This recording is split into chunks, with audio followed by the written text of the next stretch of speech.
mean, that alone is worth taking the risk of flying to a different country. I mean, I took the risk of it once. I went to Argentina for 2 weeks on my own. I flew over there for 2 weeks. I was staying at a friend's house. I didn't do all the touristy things. I lived with her during with her lifestyle, and I learned so much, and I got a lot of level of enjoyment, and it's something I would happily do again, whether it be through going back to Argentina or just going to a different country and experiencing it, and having them show me what it's like to be in a different country. So yes, there's an element of risk involved there, of being stranded in a different country, which is the main thing. But the experience and the mind opening, the broadening of the mind, is much more valuable than not doing it at all. And that, I feel like, is something you cannot recreate through books or actually going through a virtual world, for example, in Second Life, whilst even though they do have their own different kind of lives and such, and experience a whole different scenario environment which you just can't recreate in real life. It's false. It's not real. You're not really stimulating all your senses. So really just get out there and have some fun.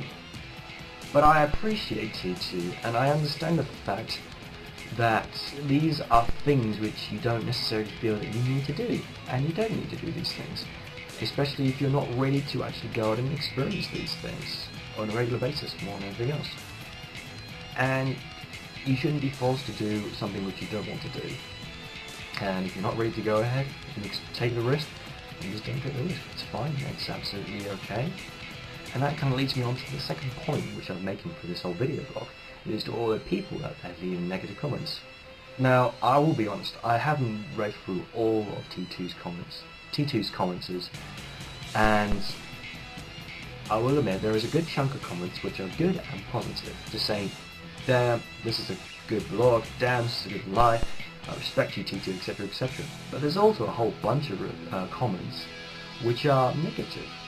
And the best example I can remember, really, is from something awful, which basically sums up saying that he is a worthless sack of human parts, he's an unhuman, he will not amount to anything, he's a blimp on society, and if he dies then no one will even notice, let alone care.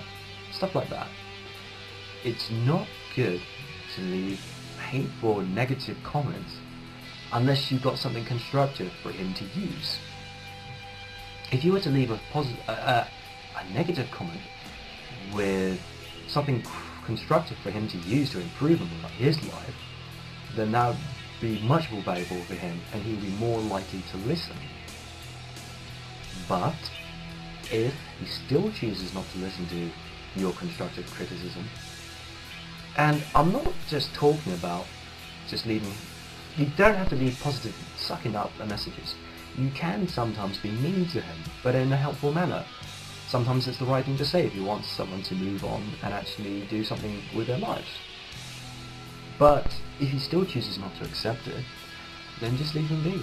If he wants to just waste away his life playing computer games, not really making a huge achievement in life, not really making an impact in life on other people and such, then that's his choice to make. Just let him go, get on with your own life, no matter how good or bad your own life is. There's not necessarily no need to actually you to boast about yourself about how great your life is, and also there's no reason to pick on this guy just to try and make yourself feel better because your life is so bad. Bear in mind, I haven't actually looked at many of these commenters, so I might be talking out my ass. So this is what you might want to turn off. Except for now, you can turn back on now. And this boils down to my main argument with these 2 points. T2, you can live in your safe life of just playing games and vlogging and such, but I feel like if you took a bit of more of a risk, a little bit more of a risk, get out there, do all of these things which are risky but fun, then your life could be even better than what it is now.